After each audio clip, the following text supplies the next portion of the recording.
In this video, we're going to install water line to your ice maker or refrigerator. I'm using an ice maker hookup water line hose I bought from Sears. This hose is about 5 foot long and have the same 1/4 inch compression or 1/4 inch compression fittings on both sides.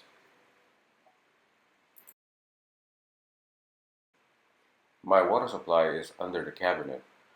I have a water valve installed with a 1/4 inch male compression fitting ready for the 1/4 female from the hose to be screwed in.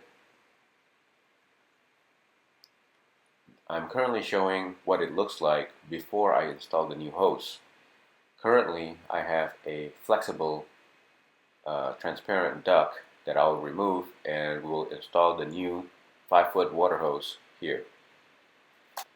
Most refrigerators have its water line at the back of the refrigerator. The refrigerator I'm using is no different. My water line is located behind this plate, which I'm removing. Just by removing a few screws and peeling it back, I should be able to access the water line input.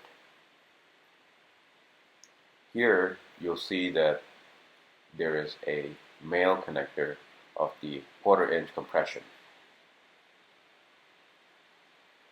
We are going to just try to screw in the water line by hand. Sorry, I'm having a little bit of trouble here. Once you get the thread lined up, you can just use your fingers to tighten it clockwise. Now we're putting the screws back to the back plate of the refrigerator. Next, we are back under the cabinet, and we're going to install the 1/4 inch hose to the water supply line. This process is also pretty simple. It's pretty much the same as what we did at the back of the refrigerator. Just line up the threads, start screwing in using your hands clockwise until it's tight. And I am going to be using an adjustable pipe wrench.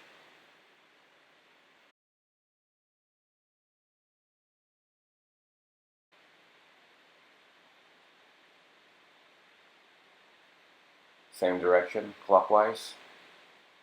A few turns.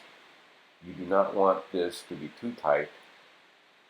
There is a rubber gasket inside the fitting, so you don't need to have it too tight. Just make sure that you give about 2 or 3 turns after hand tight.